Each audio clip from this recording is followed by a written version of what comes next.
Hello, good evening. Good evening, everyone, and Good evening, sir. welcome all of you for this live session of MIT SD. And I am Wing Commander Sudhir Ayachit, a professor teaching business communication for the last 13 to 14 years in MIT Group of Institutions. And I have been associated with Indian Air Force for quite some time, 34 years. And I have been teaching and training public speaking, business communication, English in all those years. This has been my endeavor that as far as possible, the communication should be taught in such a way that the people who are seeking this particular skill or they are trying to improve this particular skill, they should find it very easy and understand that how to improve upon this skill. What are the tips? What are the methods? What are the tools that we are supposed to understand for enhancing these particular skills? Now, I don't have to elaborate upon how in today's world, most of the businesses, most of the things are interconnected than ever before. And this evolution of technologies has not only shortened the distances between the people and companies, but it has also given certain challenges to the communication process. What are these challenges and what is the experience in applying this particular business communication knowledge in practice? Many times what happens, we largely depend on technologies and we don't understand that the basic tenet or the fundamental principle of communication is emotional. Unless and until we forge a bond, a connection, a relationship between people, you cannot say that communication has taken place. Just by talking or just by gesturing or just by giving some non-verbal cues, you don't communicate. Communication requires amalgamation of all aspects where you are trying to emote, you are trying to communicate to the person's emotions.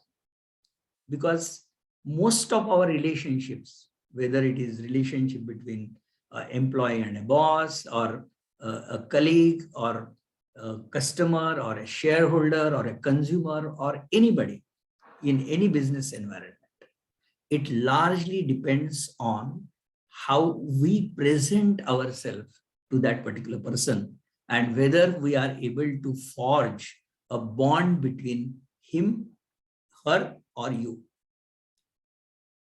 Now, with this premise, you must also understand that the normal communication mode with which we normally learn in schools, colleges, everywhere, that style of communication is entirely different. It has got a very different kind of mode because it is largely it is largely casual in nature.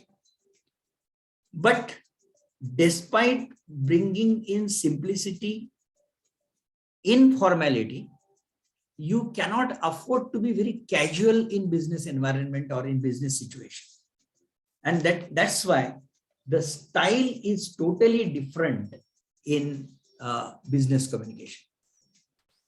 In business communication, what happens is you have to be extremely precise, deliver the right content at the right time, and keep it simple. Now, this is very important part. Keep it simple. Now, how to keep it simple? How to keep it simple? Now, for keeping it simple, you have to understand certain principles of business communication. And these principles are very, very important in order to enhance your communication skill ability. This principle is one first fundamental principle which you must have gone through in our module 1. That is, you have to be very, very clear about your purpose and intent of communication. What is meant by clarity? What is this clarity? Basic principle of communication is clarity in communication. Now, clarity means there are so many aspects to the clarity. First aspect is clarity of thought. Whether you are really clear in your thought while communicating or not. Clarity of thought. Then next, please don't unmute your audios. The session is getting recorded. So clarity of thought is one of the elements of your first principle of communication. That means, what are the questions you have to ask? You have to ask to yourself that what is the objective of my communication? What is to be communicated? What is the content? Which medium I must deploy for using this communication? Whether I pick up a phone and talk, whether I give an email, or whether I give address, or whether I give presentation, what way and which way my intention or my thought will be properly conveyed to the other person. For example, suppose you want to convey to the people that in front of so and so building, you are not supposed to smoke. And you start writing email to everybody that in front of building number A4, nobody should smoke because there are explosives kept in that. What is the use of that communication?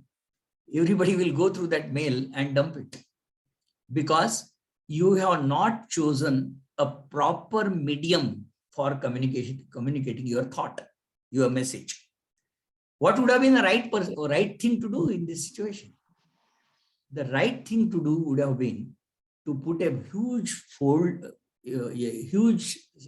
you can say poster in front of that building with a skull and no smoking board, etc. So that people would have noticed, would have understood your message very clearly, but they would not have understood anything through your email. That means the first element of your clarity is that your clarity of thought should have a proper medium. Unless your medium is proper, there will not be clarity in your expression. What is meant by clarity in expression? Expression becomes clear when you use very simple words so that everybody understands them. For example, if you start always, very often what happens, people start using very high sounding mumbo jumbo words in their writings, even in emails, even in their letters. And half of the people who are going through that email or half of the people who are reading through that letter, they do not understand what exactly is the thought, what exactly is the message. That means you have to adhere to the clarity in such a way that your expression should be very clear to everybody. Use very simple words. Instead of facilitate, always say help. Instead of visualize, always say see. Instead of utilize, always say use. Instead of demonstrate, always say show. Simple words. Always use in business communication simple words, because business communication is meant for large number of people. Never use long-winded things in your communication.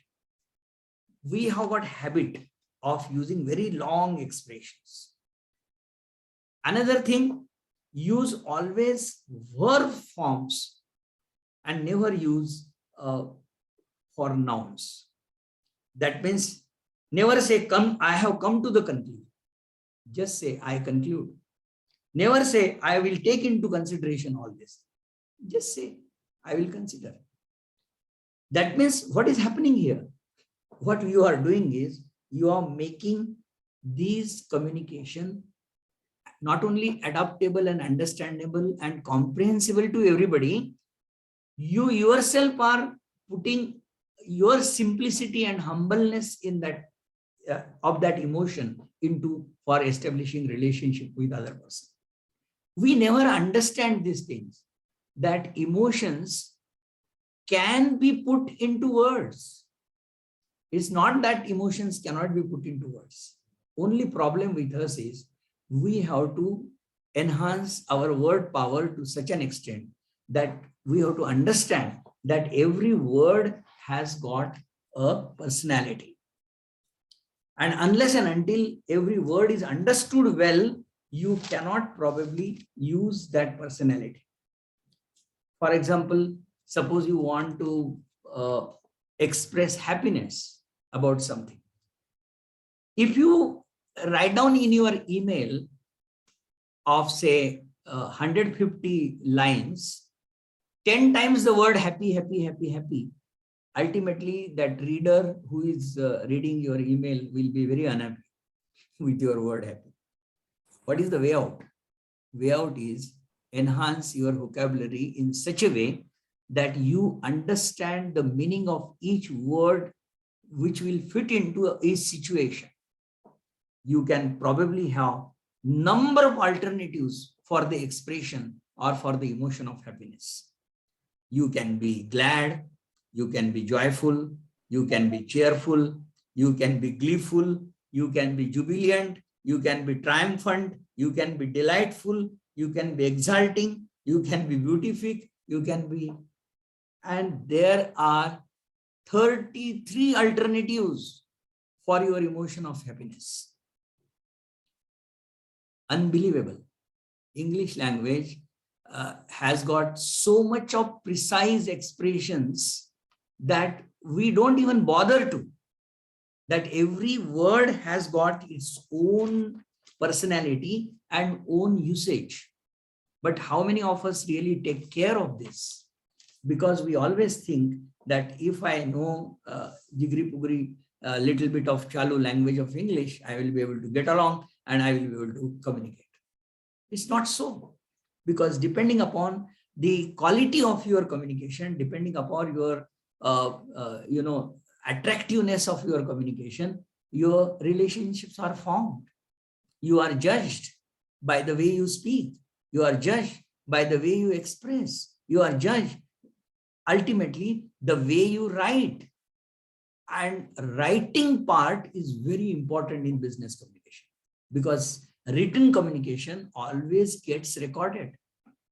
It is up to the antiquity, it remains. And that's why we must understand each word properly and use them in proper place at proper time in a proper way. I'll give a very simple example to you.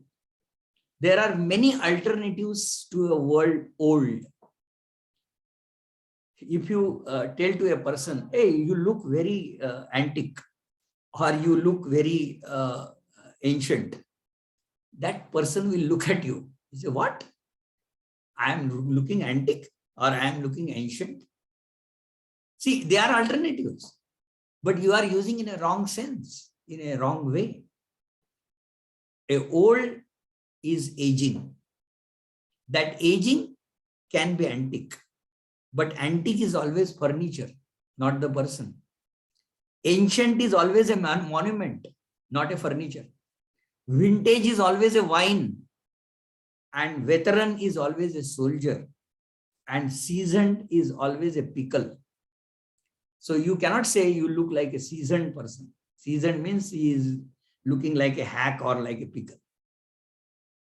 Each word has got its own characteristic where we are supposed to use. But many times we don't even understand this aspect, and we lose out on our, you can say, effectiveness of our communication. Once again, I will reiterate this point to you, that just reading theoretical aspects of business communication won't make your communication effective. It is a long process. It's a journey, and you have to treat this journey with a lot of efforts and lot of diligence and lot of concentration and focus. If you don't give due diligence to this particular process, you may not be able to have very effective communication in your business context or business environment. Another very simple example I will give. You must have got an induction program in your office, or you must have come across a lot of inaugurations of seminars and buildings and things like that. What is the generic term for all these things? The generic term is something you are referring to the beginning of the thing, induction training or induction program or something like that. Now, this same concept can be expressed through various words, but each word has got its own personality. You cannot replace them here and there. You cannot say, I am inaugurating my girlfriend instead of introducing. You cannot have the beginning. Your journey begins, but your train starts. A disciple or a student gets initiated into a skill of business communication. But the mall gets opened, the missile gets launched. You can have a debut of your speech. You can originate something. You can rise about things. There can be a primordium on this. You will find that 36 alternatives for the same concept of beginning. Your train always starts, but your journey always begins. And why it starts? Because anything which starts actually goes into motion. And your journey doesn't go into motion. Your train goes into motion. Unless and until we give this kind of attention or diligence to communication, we are not able to apply that theoretical knowledge of communication to our business environment. Now, with this background, what we have learned so far in the modules, you must have probably gone through these modules. I hope so. From module number 1 to 6 in your business communication course, we have discussed following concepts. That is, what is business communication? What are the types of business communication? What are the tools? And what is the role it plays in organizations? I don't have to elaborate upon all these aspects to a very large extent, because this you have gone through. Unless and until you have got some doubts or you have got some questions about these aspects, we will not waste our time on repetition of these things. Then we have also learned to a large extent what are the limitations of oral communication, advantages of oral communication, what are the characteristics of good speech and listening skills. Now, when it comes to listening skills, it is very important for me to make you understand that listening doesn't mean only hearing something from somebody. That person should be given a feeling that not only I am listening and not only I am hearing your speech, but I would like you to tell me something more about it. Then only the connection, then only the relationship gets established. That means you have to encourage him to tell elaborately more and more to you. And you have to give a feeling to him that you are really listening. If you don't give a feeling to him, you are really listening through nonverbal cues, through sometimes question, through sometimes your doubt, then that person will not get encouraged. The person will think that, yeah, he is speaking all right. People are probably hearing, but nobody is listening to me.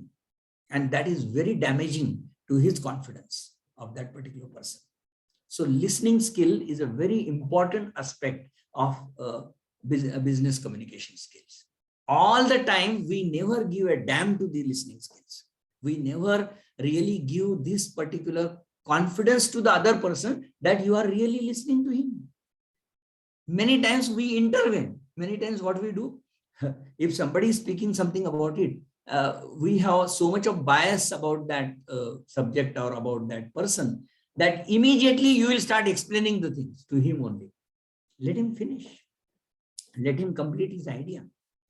And after completion of his idea, if you have got any doubt or if you have got any question, then tell him that I would like you to explain this.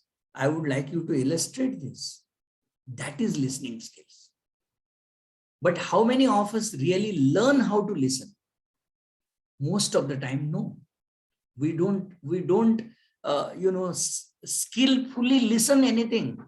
We have to take a lot of efforts to enhance our listening skills, and which is very fundamental to understanding business communication.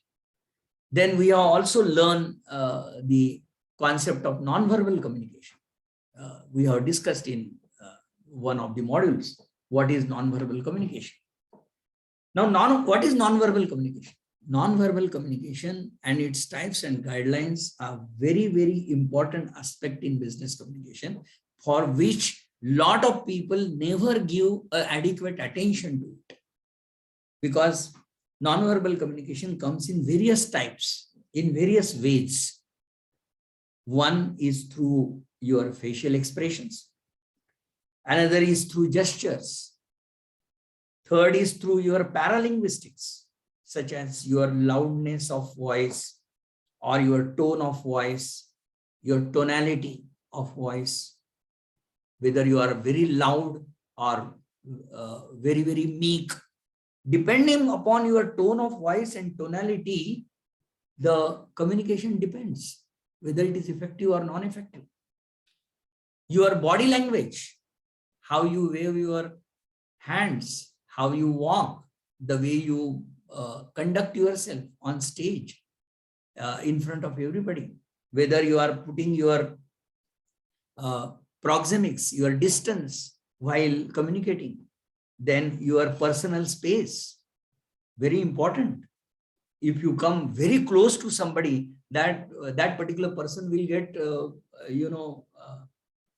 completely bullish, and he will be fearing that what kind of person he is. He is coming so close to me that he is encroaching upon my space, on my privacy, on my things. Then your eye contact, very important. If you look to, while giving your 15 minutes of presentation, if you only look to your boss or your super boss who is present there, and you are not just bothered about the employees or about your teammates who are present in the hall, what is happening? You are putting your eye gaze only to at one place, which gives the indication that you are not confident. You are constantly seeking somebody's validation.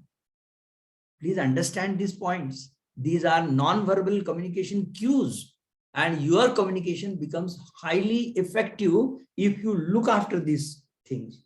For example, touch, appearance, artifacts, all these are very, very important aspects of refining your communication skills. There is a hoard of information which I have already included in that topic, and I have given a very elaborate discussion on this in my recorded lesson.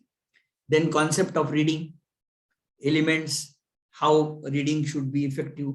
All those aspects I have given. I hope you must have gone through it, and you will have some. If you have got certain questions or doubts, we'll clear them today. Then most important aspect of business communication is written communication, and principles of effective writing, concept of business letters, emails, and reports. Everything is of paramount importance, because effective communication is nothing but productive relationship. I will again come back to the same theme. Effective communication doesn't mean speaking good English. Effective communication can happen even without English. It's not necessary that you should be high sounding mumbo jumbo in your approach of English language. It's not required at all. You should have adequate knowledge of medium. Do not display your proficiency of English language. Display your proficiency of English as medium of communication. There is a huge difference. You cannot communicate effectively just by becoming MA in English literature. You have to make use of that medium in an effective manner. So before you enhance these skills, you have to understand that you are going to do the communication effectively for so many aspects, so many things. Probably you want to motivate somebody. Probably you want to put across some information to somebody. Probably you want to appreciate or praise somebody. Probably you want to give a positive feedback to somebody, or you want to sell some item, or sell your idea, sell your thought, or probably you want to honor, greet, or usher in somebody. That means there are different connotations, different ways in which you are supposed to communicate. Now, how this particular thing takes place, or why we fail? What is the reason that why we fail in our effective communication? Why we are not able to do this? Very simple. I will tell you. Because there are hosts of barriers. There are hosts of inbuilt barriers while we enhance or while we learn how to do our skillful communication. There are many barriers. Like, for example, as I have earlier explained, probably we may not know the exact meaning of the words. That means our semantics are bad. Our semantics, not only our semantics are bad, probably our grammar is very poor. We are not able to put those words in proper places, and which is going to give a tremendous confusion. Then probably we have a poor choice of channel to be used. I have given you an example that you want to convey to people that you should not speak in front of that building, and you are writing email to everybody, or you are circulating notices. Who is going to bother about your notice or email? Because your choice of medium, choice of channel was very poor. So sometimes what happens when you are communicating, there can be noise, there can be failure of your technology, there can be distractions of sound. So all these things you have to take into consideration before you communicate your idea, before you do your presentation, before you interact with somebody. You have to take care of all these technical things. We have to also be aware. You must become aware of your status in the organization. Where do you stand? Many times you get nervous. Many times you get unnecessary, sabotaged in your self-esteem because your status is not so high in the hierarchy in the organization. It should not matter at all. If you are honest, if you are thoughtful, if your ideas are genuine, why the status difference should affect you? You must tune yourself. You must educate yourself that status is not a impediment or barrier to communication. You must overcome that barrier. Then sometimes there are perceptions. There are sometimes negative information coming. There are sometimes absence of feedback or poor feedback you get. Sometimes information and data is so much that you are not able to collate that data and convey it properly. And most of the time, your communication becomes non-effective because you are a very poor listener. Very important aspect. Now, how to overcome these barriers? You have many ways to overcome these barriers. Learn to use your feedback very well. Number of times, ask questions. Ask from somebody whether you understood or not understood, whether really you got my point or not. If you are not got the point, please, I will illustrate again. I will explain again. I will elaborate again. Be sensitive to somebody's point of view. Never try to bully him that, no, I am only correct. My information is only correct. My data is only correct. Never bully somebody, because if you bully somebody, you are not sensitive to his perceptions. You are not sensitive to his point of view, his worldview. So you have to listen to understand him. And unless you understand him, he will not be able to understand you. Use very direct, simple language. I have emphasized earlier also. At least use appropriate language which can be understood by the receiver. If you start using jargon, scientific, technological jargon, technological words, and so many complicated, similes and metaphors and cliches and all those things, that's not a communication. You are not writing a novel. You are not writing an article for a newspaper. You are communicating with your colleague, with your boss, with your consumer, with your stakeholder, your shareholder, your customer. You are not writing book that you will display vulgar display of your great command over language. No, use simple language, use proper channel, use supportive communication, and don't indulge into defensive communication. Never try to put blame on something. Sir, that day that mic was not working properly. That's why my presentation was very bad. I could not get adequate information on that subject, so I could not collate that information. Never be defensive. If you are communicating on something, if you are presenting on something, do every due diligence. Without focus, without attention, without due diligence, you cannot become effective communicator. You have to do it. There's no alternative. And for God's sake, there is no shortcut to effective communication. You have to labor it out. You have to really put a lot of efforts. Without efforts, there is no shortcut to becoming a good communicator. Now, in listening skills, I want to make you understand 6 things. Listen word has got a clue in itself, because listening is not a just simple art. It is a skill and it is a discipline, and it requires a lot of effort to really become a good listener.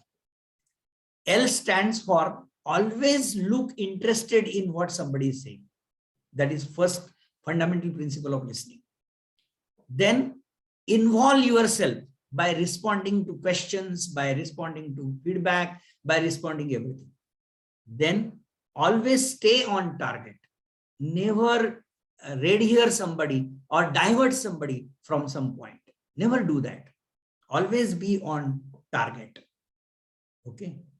Test your understanding, whether you are really interpreting his idea properly or understanding his idea properly or not. Evaluate yourself, evaluate that message. And most importantly, when you are listening to somebody, neutralize your feelings. Don't bring in your emotions and your sentiments and your perceptions and your biases and your prejudices into his speech. Do not do that.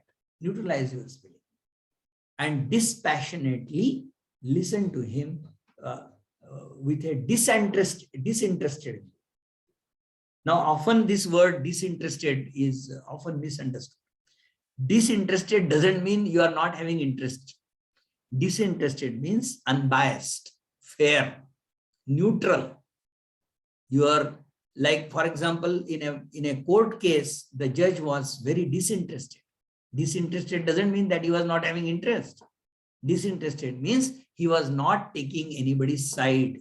He was not biased. He was not prejudiced against anybody. But many times we use this word disinterested as if it means not interested.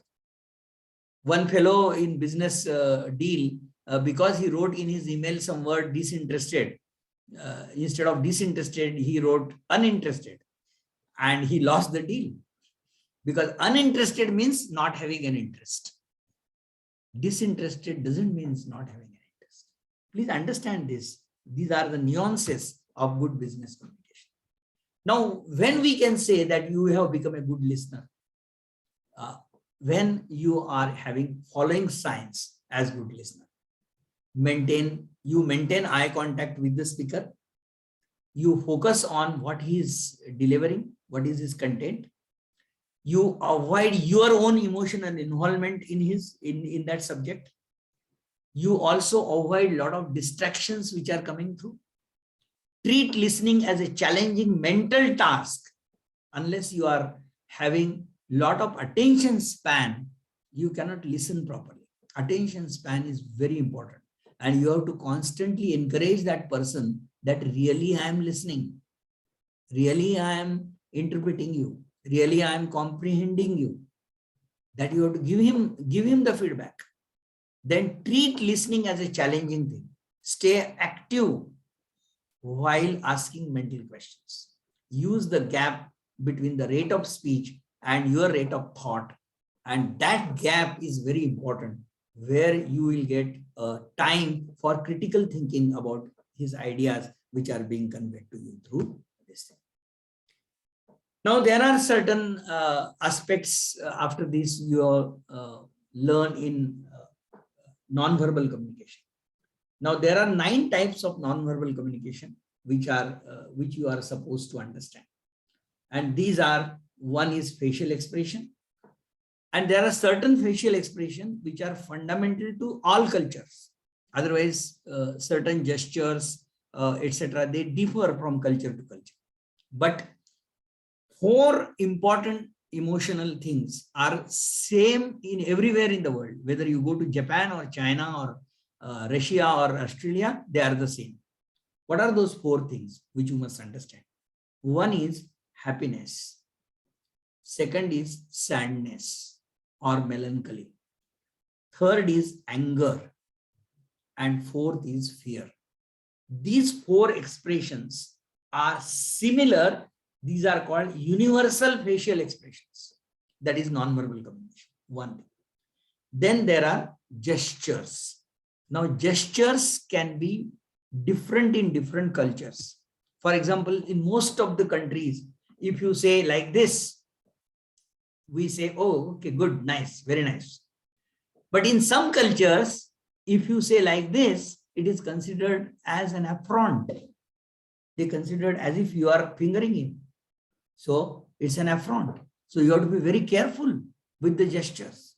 You have to understand the gestures of that culture and then use those gestures according to this. Then there are paralinguistics. Paralinguistics means same words can mean different thing in different places. Be careful. Find out what is the meaning of that particular word, which will be interpreted by the listeners in that particular place. Otherwise, it will be completely different. And you are going to talk something and the person is understanding something. Okay. So be very careful while using paralinguistics. Third is body language. Again, body language should not be offensive. You should not give an offensive look or offensive thing in your body language. Fourth is distance, proxemics. When you speak, you must have some distance, because in many cultures, if you come very close to that particular person and start whispering something in her or in his in his ear, that person will take offensive. Do that understanding, and don't unfollow the rules and regulations and etiquettes and manners of proxemics. Then there is a holistics, that is eye gaze, very important. I have already explained to you. Then there is haptics, like communication can happen. A great communication can happen through touch. Just putting your hand into somebody's hand and crushing that hand with mild or warmth things or with tight grip. It tells everything about you. or hugging somebody. Hugging can give a tremendous warmth and tremendous appreciation to somebody. So you have to be very careful about the haptics. Okay. And you must communicate with your haptics very often, because it has been found, as you must have learned in one of the movie, Jadoo Ki Jhappi, that jhappi is very important, because that jhappi encourages you and gives you motivation and confidence. And last but not the least, your appearance is very important. How you appear. Suppose you are giving a very high sounding mumbo jumbo lecture on something, and your hair are not properly combed, your dress is not properly ironed out, you are simply coming in probably 3/4 and some dirty t-shirts and things, and you are talking all very hefty ideas and hefty things. What is happening? Your appearance is not commensurate with your ideas. And it matters a lot, because these are the characteristics of nonverbal communication. Now, having learned something about nonverbal communication, something about listening skills, something about the tool, and another very important aspect of effective communication is reading. We read for pleasure and enjoyment. We read sometimes for application. We read sometimes for our own, enhancing our own overview, sometimes to locate specific information, sometimes for identifying ourselves with some idea, or develop some detail or critical understanding. There are various ways, various means through which we read. What we have to understand is what is the correct reading process and what is SQ3R reading method.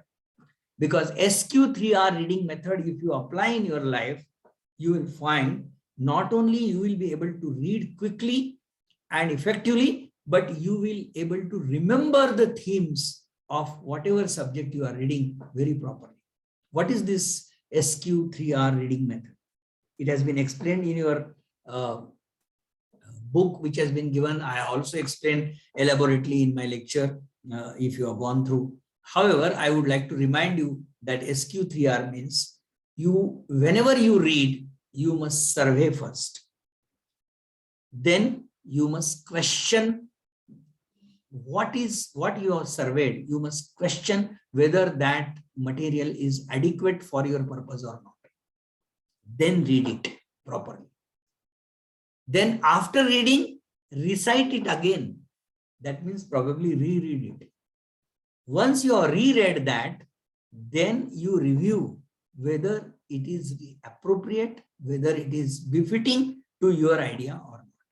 If you follow this method, not only you will save time, but you will also imbibe this method, inculcate this method in your personality, and your speed of acquiring knowledge through reading will enhance considerably. I can assure you this. I have been following this method of SQ3R for last almost 35 to 40 years. And I got immensely benefited by this method. Now, after this last aspect was into the chapters was successful writing or principles of successful writing. Now, I will not elaborate much on this particular aspect because in the present scenario, most of the writing doesn't take place, through letters and through things, but it mostly takes place through email. And I would like to give you certain tips on your email etiquettes, because I find very outrageously written emails, even in universities and in colleges and amongst the professors and amongst many people, very, very outrageous.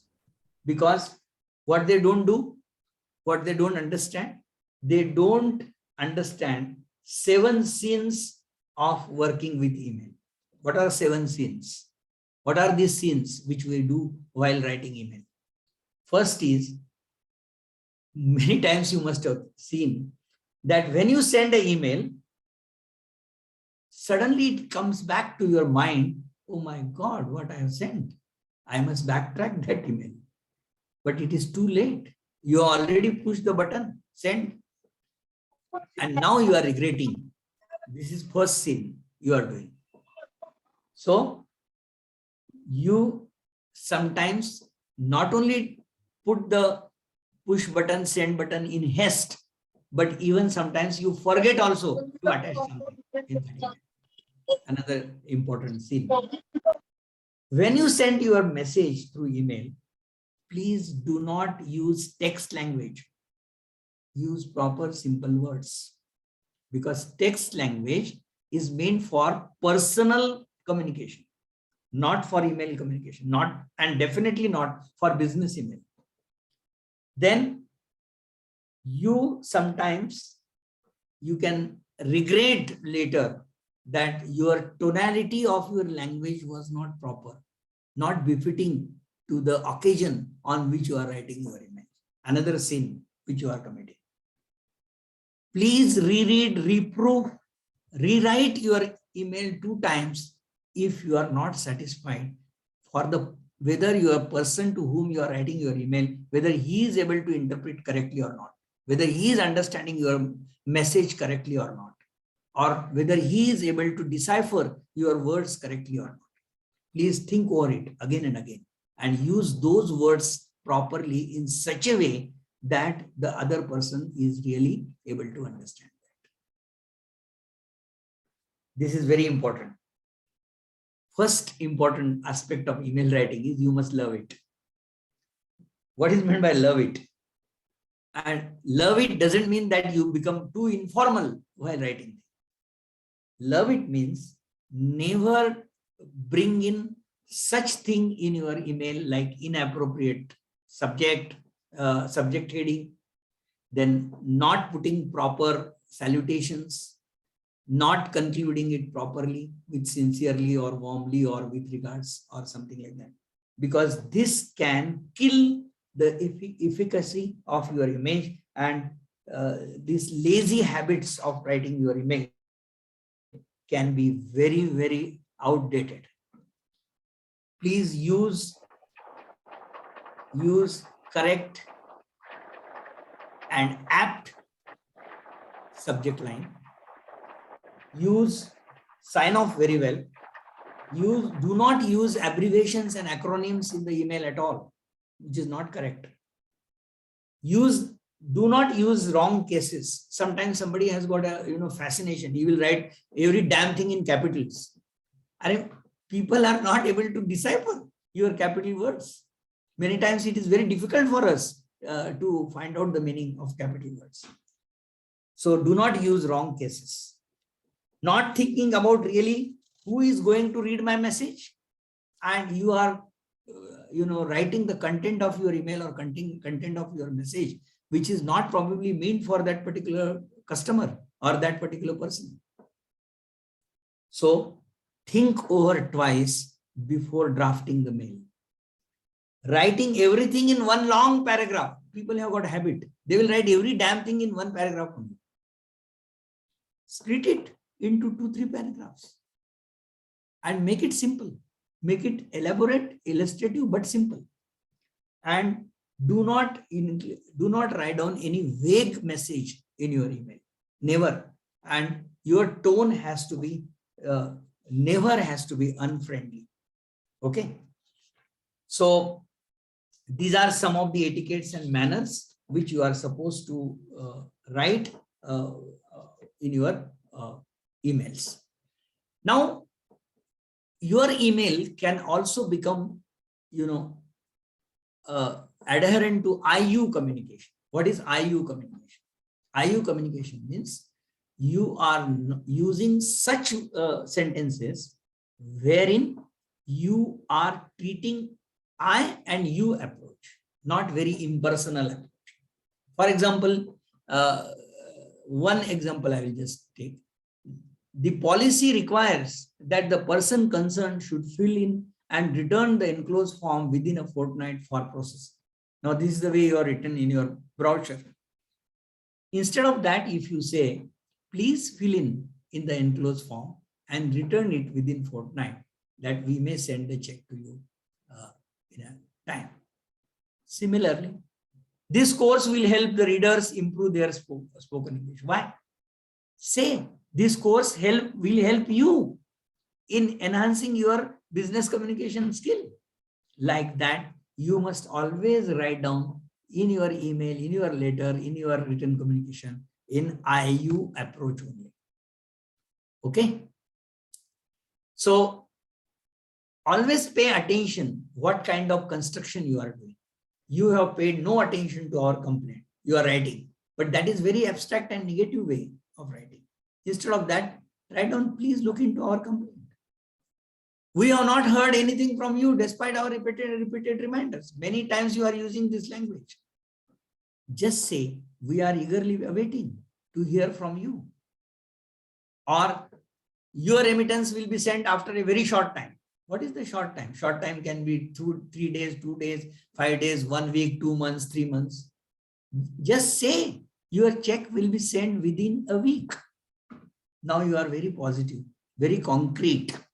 So be specific, positive, and concrete. Many times we use, very indirect expressions and long respiration. Like by reason of the fact that. Why you should write by reason of the fact that? Just say because. Okay. Like that, there are many expressions which I can put to you.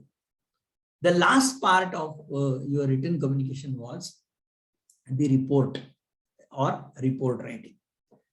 Before we turn to report writing, I would like, Onkar, can you put the poll?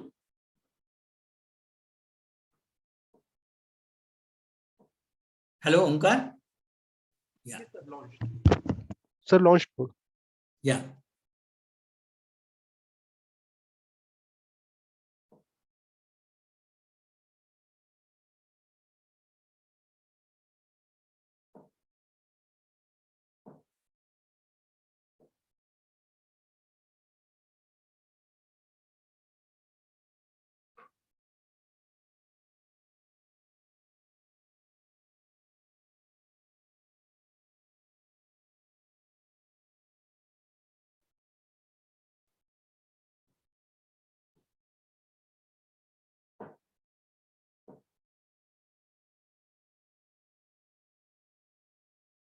Okay.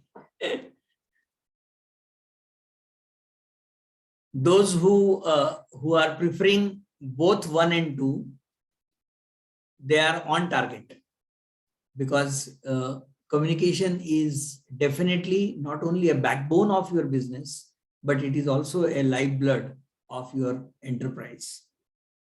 Okay. Next.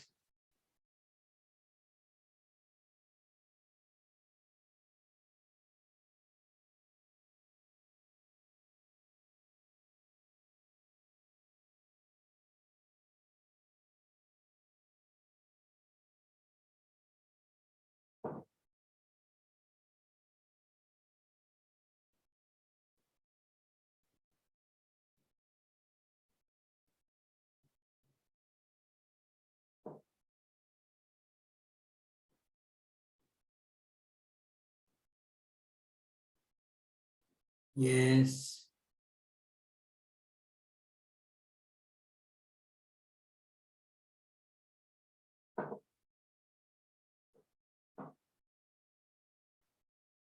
I think you people must read the sentence correctly.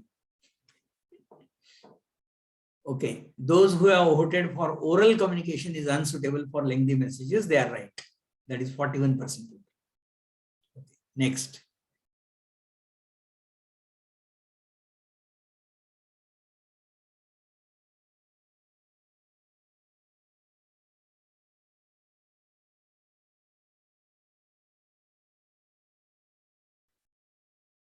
Okay. This is very good. So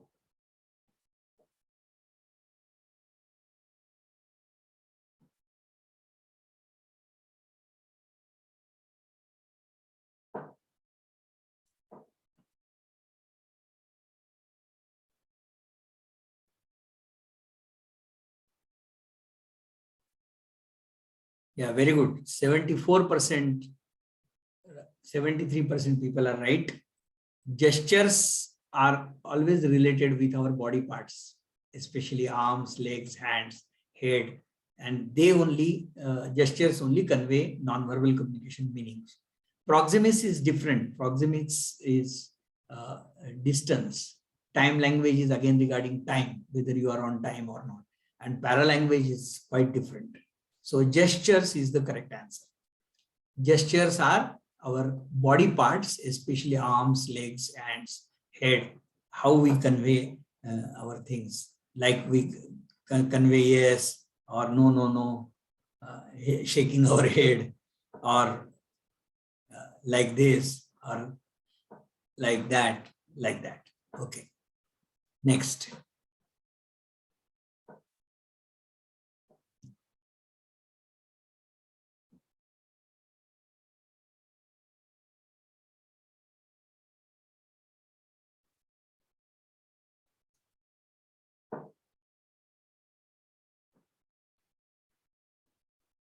Very nice. 100% people are right. Okay.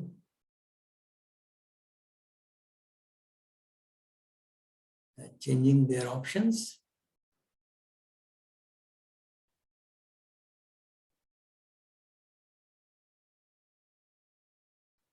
Okay.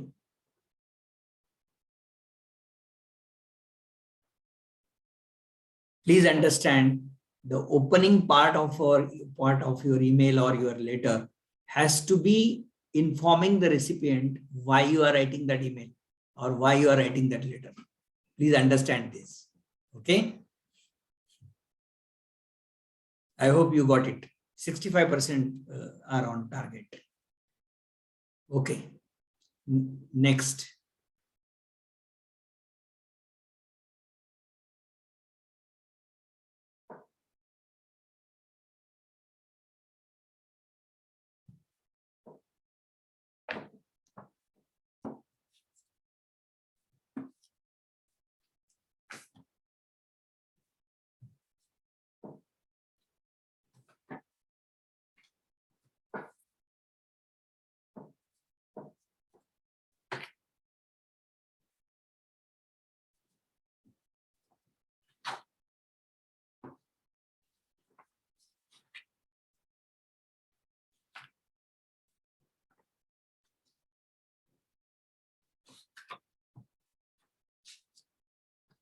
Yes, you are right. 67% are correct. Consideration means appealing to the sender's interest.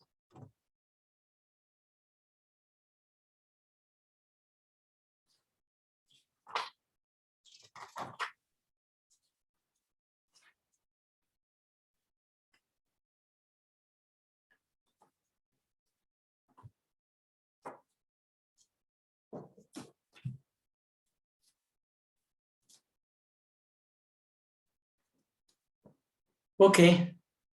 Done? So there are one poll remaining. Can I launch it? Yeah, you can launch.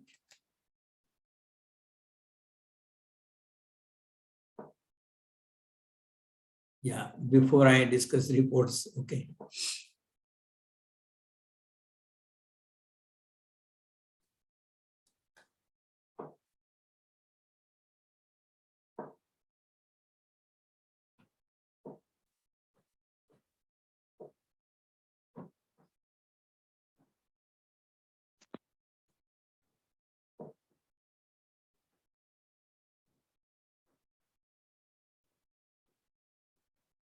Okay, those who have chosen other options, they can correct themselves. The reports from the subordinates to the superior always take the form of upward communication because it is coming from subordinate to superior. Okay, 51% of you are right. Remaining can correct themselves. Okay. So you can stop poll. Yes, sir. Stopped.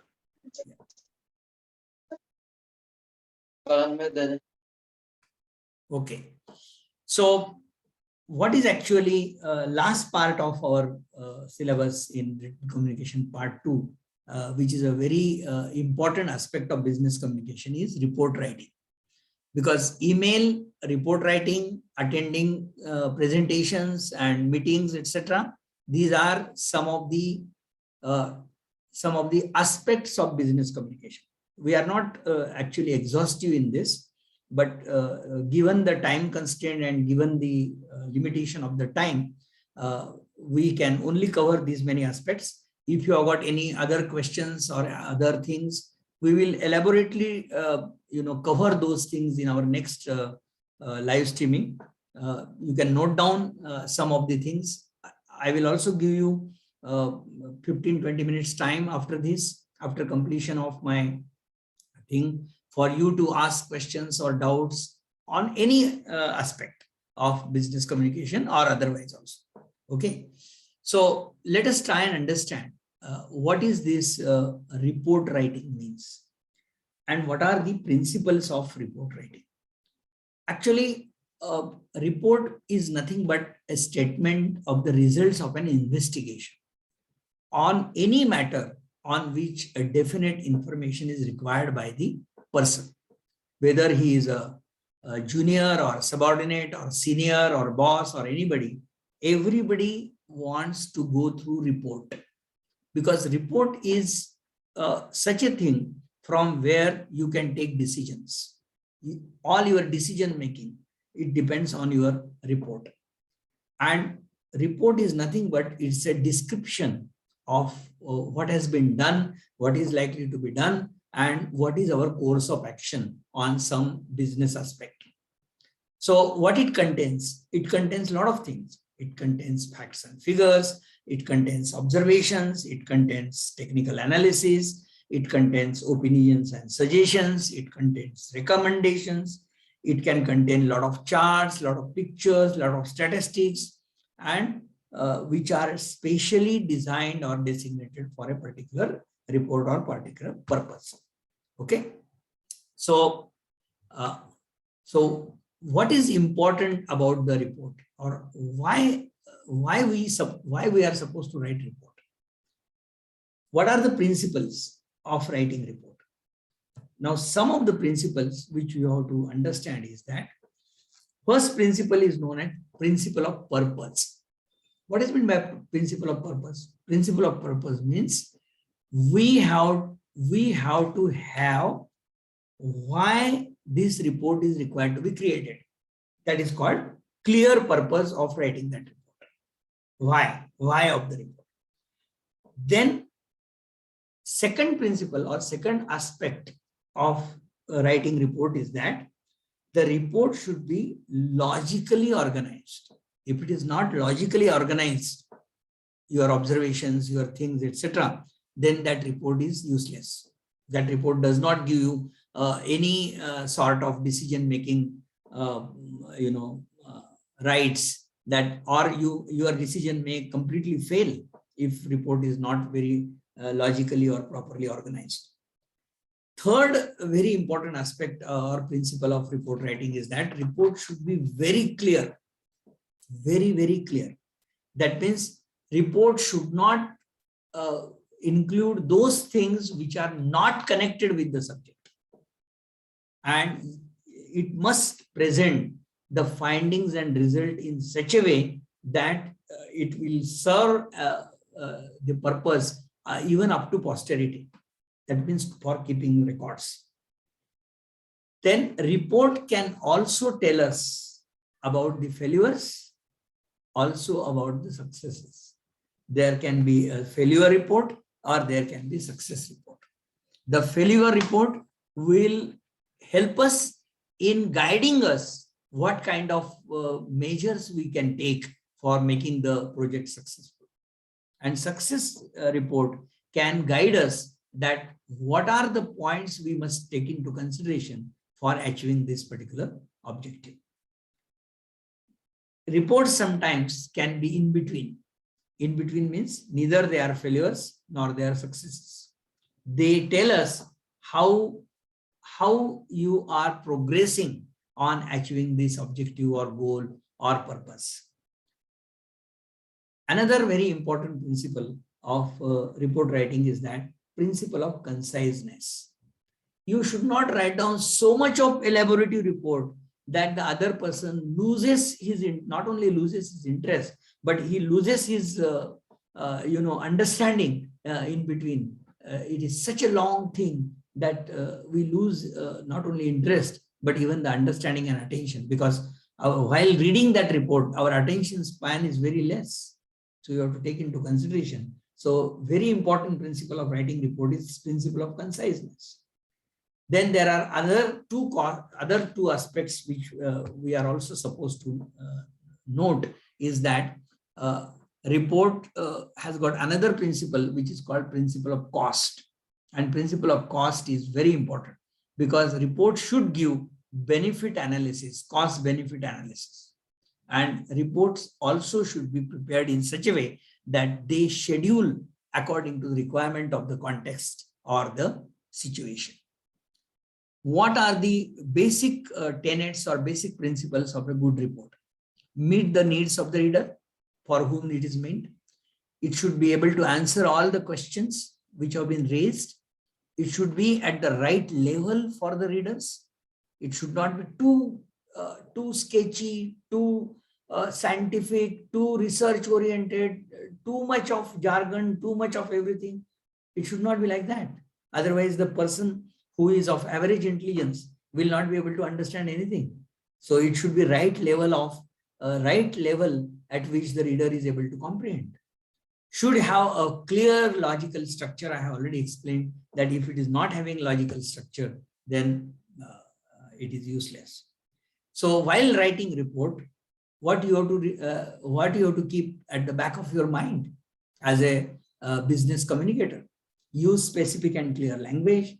Report all relevant facts. State why this information is very important.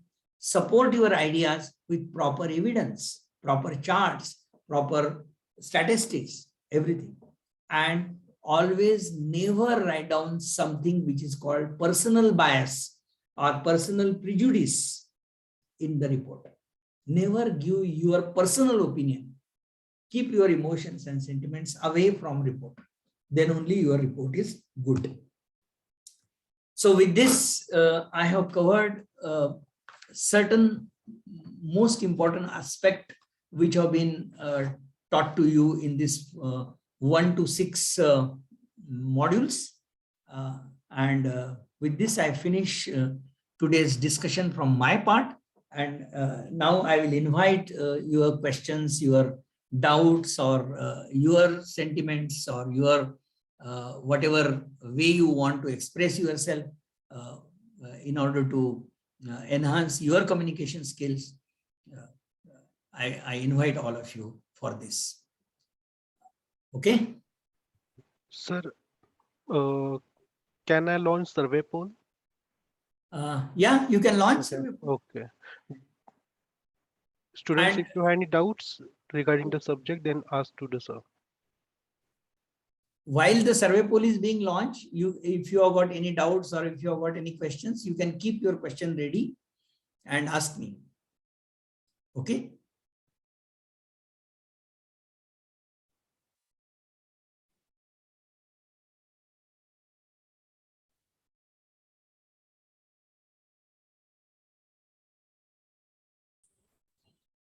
Hello.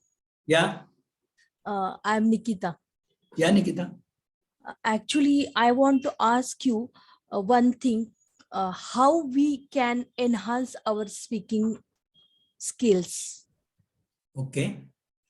See, in order to enhance your speaking skills, you have to enhance your 2 other skills. Then only it is possible for enhancing your speaking skills.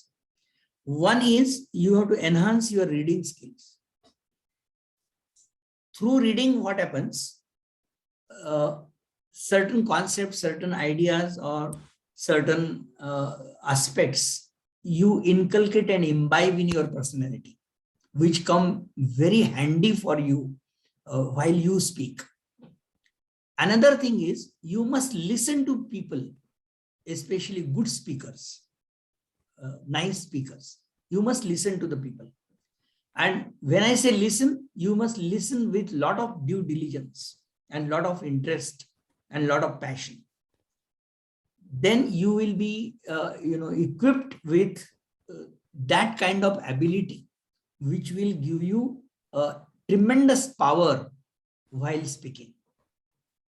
Another thing is, never indulge into remembering something, parroting something, and then speak. Always speak from your heart, from your complete understanding. Never depend on somebody's ideas or somebody's opinions or somebody's, and never have a feeling in your mind that whatever I am speaking or whatever I am likely to speak is wrong. There is nothing wrong and nothing right in this world. Okay. Most of the time we don't have fluency in speaking only because we are having a fear of stage, a fear of group, a fear of expressing ourselves into social milieu. That fear should not be there. Why this fear happens is because we largely depend on others' validation. Never depend on others' validation. You have to assure yourself that you are the best. And most important aspect for enhancing your speaking ability is rehearse, and rehearse. Practice, practice, and practice. I hope I have answered you. Yes, Nikita. Hello, good evening, sir. Yeah. Sir, I have a one doubt. Yeah. One question is there after 6 module completed.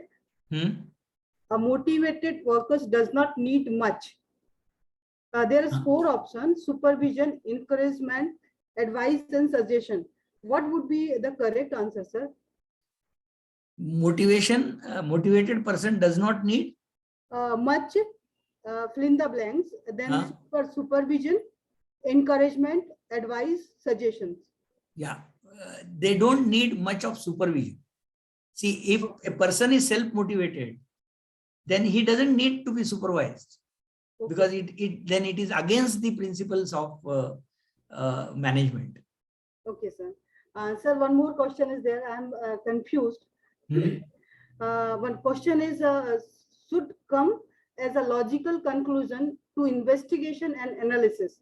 The 4 option is there: recommendation, suggestion, interference, and conclusions. Okay. The confusion. Okay. Yeah. Conclusion is the correct answer, sir? Yeah. Oh, thank you so much, sir. Thank you so much.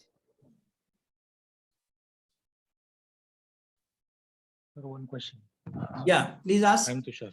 Yeah, sir. Generally, I have observed when we are doing some presentation for some project or something, there are 10, 12 peoples. Most of the times, 1 or 2 person would be against you. They come with a prejudice. They want to spread some kind of negativity. So either we tend to become very defensive or offensive to them. Either generally, a general human being either gets angry or will try to become defensive. So how to be neutral? It's very difficult. No one is saintly. I understand. I understand your problem. See, how to deal with toxic people. Yeah. You can deal with toxic people with 2 ways. Okay. Never snub them in public. Okay. Because if you snub them in public, then they take it as an offense. Yeah. Okay. Yes. What you should say is, I understand your problem. What you want to say is absolutely correct. But however, I differ in these particular ways. These are the 2 things on which I differ with you. Please listen to my view on this. Okay. I'm not against your view. I appreciate and understand your view. But at this moment, since I am presenting my ideas or my things, please listen to this. You may have a different opinion. You may agree to disagree. Okay. You can agree to disagree. Yes, yes. And if you agree to disagree, there is nothing wrong in that. It is not Correct. necessary that you should always give validation to my opinion or validation to my idea. You may not like my idea at all, but it doesn't make any difference. But at least listen to me, what I am telling. Then decide. Yes. Got it. That is why I was insisting upon listening skills. Mhm.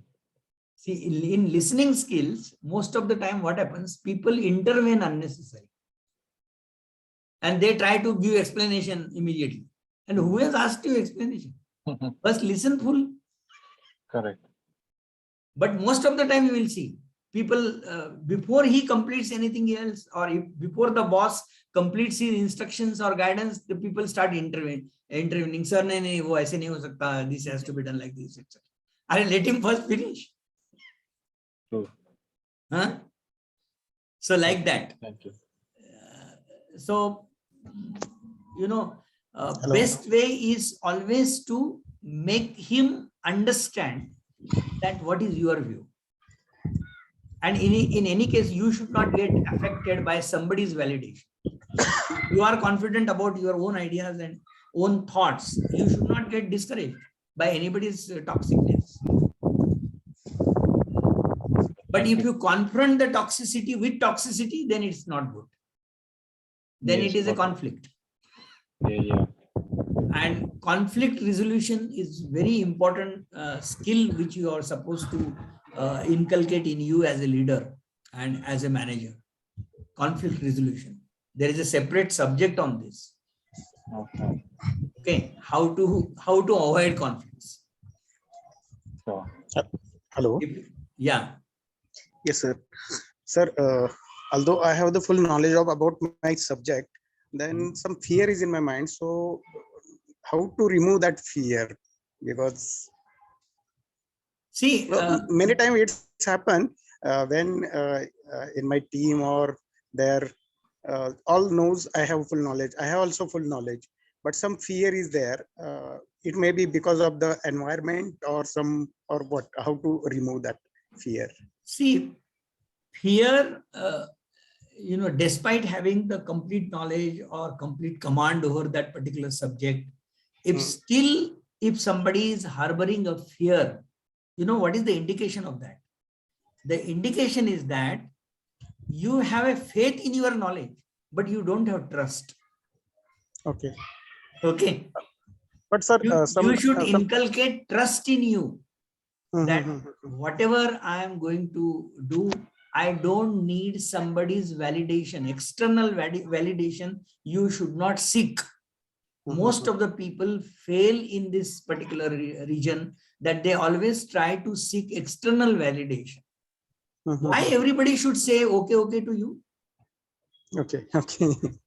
Many people may not like you. Many people may not like your idea. Many people may not like your thought process.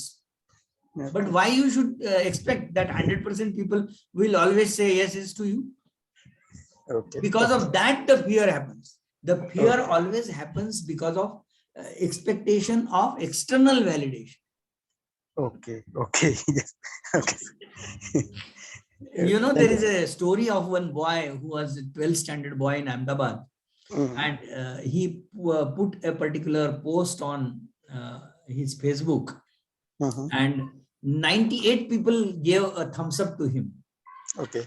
And 2 people did not give thumbs up to him. And he was constantly, thinking about what is wrong with me. Why these 2 people have not given thumbs up to me? Okay. That means his expectation was that whosoever reads the damn post, that he should be appreciated and honored and given validation. Now, because of this mindset, where you are seeking external validation, that creates fear in your mind. Yes. Understood, sir. A very simple example I'll tell you. There was one a rope fellow who was doing some tamasha in one of the chowk, and he had put those 2 bamboos and 1 rope, and his child was going from one place to one corner to another corner on that rope. Yes. He did everything. And when the child came down, then he asked the crowd, anybody who is interested, I can take his child also on this particulars. Everybody was flabbergasted. Nobody was ready to give him the child to do this particular feat. Then he said, you people have faith in God, but don't have trust in God. Yes, yes. Okay. Thank you, sir. Thank you. Okay. Yes. Because of that expectation, because I always expect from my top management and bosses that that they should. Okay, sir. Okay, I will. So that is the thing. Thank you, sir. And another thing Thank is, you must be doubly sure about your knowledge. Yeah. Okay. Unless and until you rehearse, and unless and until you reproof, reread, redo, you cannot have 100%.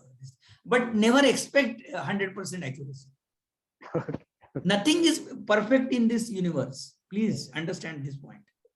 Nothing, absolutely nothing is perfect in this universe. Everything is imperfect. Yes, sir. Okay, sir. Thank you, sir. Thank you. Yeah. Anybody else?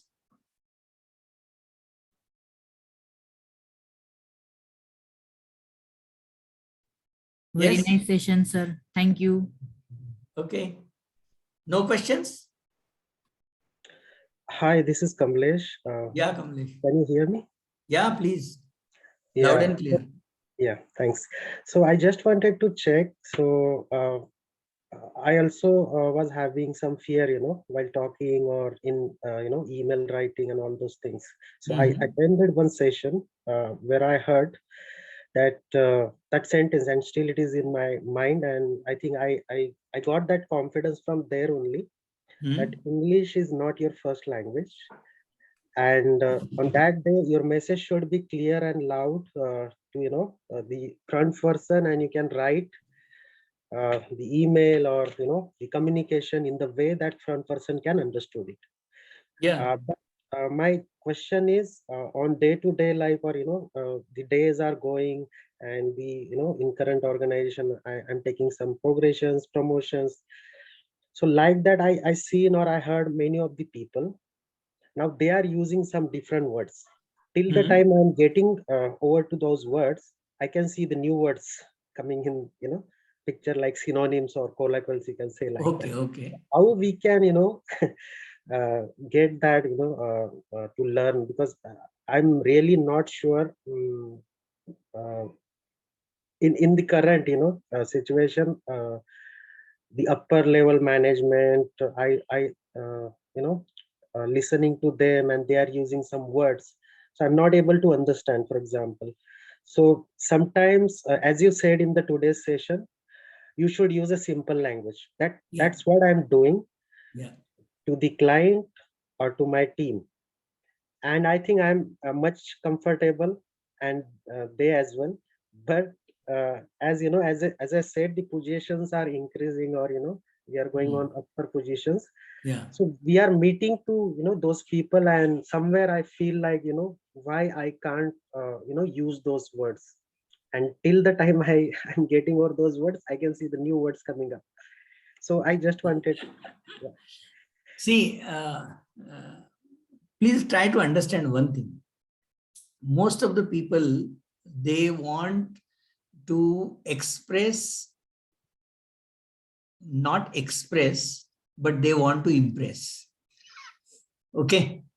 And communication is not impression. Communication is expression. And expression means you should use only those words which are understood by maximum people, maximum number of people. If only few people are able to understand your communication, then you are not a communicator at all. You are a useless communicator. Because communication means it is required to be understood by everyone for whom it is meant for. And as far as these new words are concerned, or new things is concerned, I will suggest you must go through certain books on this, which will give you an idea that how these words are required to be used in a proper fashion. For example, there is one book called Model Business Emails and Letters. and Other Business Documents by Shirley Taylor. She is an Australian educator. You want to note down the name of the book? Yeah. Could you please repeat? Model Business Letters, Emails, and Other Business Documents. Okay. Thanks. It includes social media also. Understood. Yeah. This is a 7th edition has come now, which is written by Shirley Taylor. She is an international communicator, business writing communicator. She has explained these your fears of words and all in a very nice manner. Thanks. That I am giving you a simple solution. And little complicated solution is that which I have practiced in my life for the last 50 years. Since 1971, I am teaching. I already completed 51 years of my teaching. Say, simple thing is that unless and until you read new things, new words cannot be understood. Use those books like Thesaurus. Use those books like Speak Better, Write Better, or Use the Right Word. There are many books on this, which gives you a very confident idea about the meaning of the words and how they are required to be used. Can I add here, sir? Yeah. Can I add here? Yeah. So for Kamlesh, what I would like to tell is he could also watch English news channels, read a few English newspapers, and today we have Google. We are blessed with Google, so he can look at YouTube videos also. You can search for specific words or certain sentences, and you will get right explanation on those words or sentences. So he can look at these three things. It is a very, very easy way of yeah, it's learning. very easy. But one thing you must remember, see, Google Guru can give you data and information. It can never give you wisdom. Okay. It can give you knowledge, but for wisdom, you have to come to the Guru. Yes, understood. Google Guru can never give you that. Okay? Yes. You must remember this, because the learning takes place through various technologies and various things, and things have become very easy. Now there are Grammarly, there are many applications, there are many apps of understanding words. If your spelling is incorrect, it will correct automatically. But because of that, what is happening is we are losing the command and control over the words. We largely depend upon Grammarly, we largely depend upon the dictionaries which are imbibed in our laptop and things. That you are dependent on somebody. That means you are not having that wisdom, that knowledge. In a tricky situation, you cannot depend on dictionary or on Grammarly. You must inculcate and imbibe that knowledge in you. Then only it is available as a wisdom for you. See, knowledge has to be applied, then only it becomes wisdom. Otherwise, knowledge is not a wisdom. Knowledge is only data and information. Yes, that's right. Yeah. Okay. Thanks. Thank you, sir. Okay. I think it has been a wonderful experience with all you people. Once again, I look forward to your interaction for remaining modules. Please go through those modules also on Canvas, and whatever questions are there while listening to that particular lectures, you must note down that a particular concept has not been understood, so that we can discuss that. I can illustrate, I can elaborate, I can enhance, I can give accentuation to that kind of thing, so that you are able to become a better communicator or effective communicator. Okay. And never consider English as communication. Do not confuse between English language and communication. Communication can take place multidimensionally and at multidimensional levels. including non-verbal and including other language also. In fact, it is better if you communicate, do content writing and communicate in your own language and then convert it into English. That is much better. Because original ideas will come to you through your wisdom of your own language. Okay? Your native language you, is sir. the best communicator. Okay, sir. Thank you. Thank you. Thank you, all of you. Thank you, sir. Thank you, sir. Thank you, students. Thank you, sir. Thank you, students. And your questions Sir. on your examination and all, please ask to Omkar. He will give you. Just student raise a ticket to the concerned department. So Thank you, sir. the person will contact with you. Okay. Thank you, sir. Thank you, Thank you. students. Thank you, all of you. Nice. God bless you.